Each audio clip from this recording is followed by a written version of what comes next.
of my own baseball days. Anyway, Gore Vidal once said, when a friend succeeds, a little piece of me dies.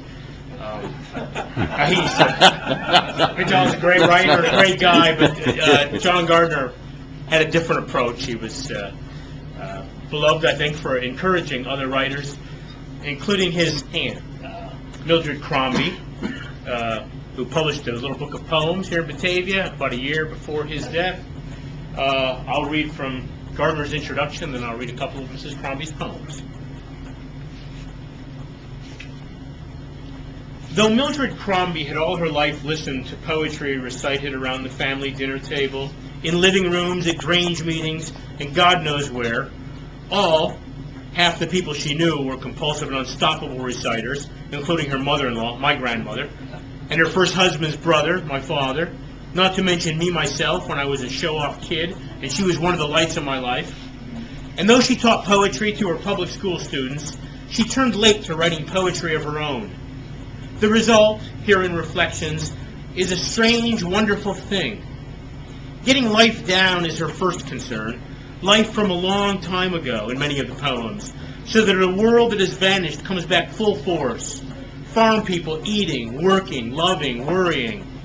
And life more recent, her own life, so charged with busyness that often she had no time to tell her loved ones how she felt about them, until now. Her life has been and is crammed with events, the events reflected in these poems. At last she has fixed those events in all their rush so that, as if in slow motion, she and we can look at them carefully, savor them. What comes through above all, of course, is the personality at the center of those events, the loving gentleness behind the rush and, to her students, apparent sternness, the delight in living and thinking, feeling, the happiness that surfaces in the act of poetic remembering, even when the thing remembered is tragic, as in her poem about the death of her second husband, Gid. She writes to bring it all back, and writes in a way designed to communicate it to others with clarity and simplicity, intensity and humor. She knows how tricky and difficult poetry can be, but she does not allow herself trickiness or difficulty. These are poems for people, particular people, people she loves. Not all of them people who would normally care for poetry. The message is everything. This is the life she lived, saw, felt. A personal presentation, not an elaborate artifice for tourists to gawk at. The poems present a voice talking, sometimes tentatively singing, often slipping off to a quick joke, a voice talking to somebody. This is from her teaching days. Class clown.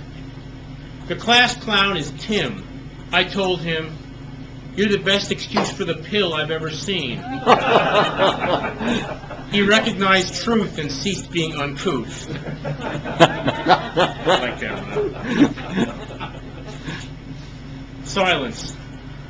I never felt closer to my mother than one sunny, warm Monday, wash day. We heated water in a copper boiler on a coal stove. We were separated by 2 decades, but that day we were the same age. We worked side by side, transferring clothes from wash to rinse, from basket to basket. Not a word was spoken. We could hear only the splashing suds of clothes churning in old-fashioned tubs, and the silence of devotion. This is called Son to Mother. Mother, will you marry again? 3 husbands have I wed, all of them are dead. To ask that question, you must be out of your head. I fear for number 4, so I have locked the door. And finally, an encounter in a Batavia bank called Chemistry. I walked into Marine Midland 20 years ago.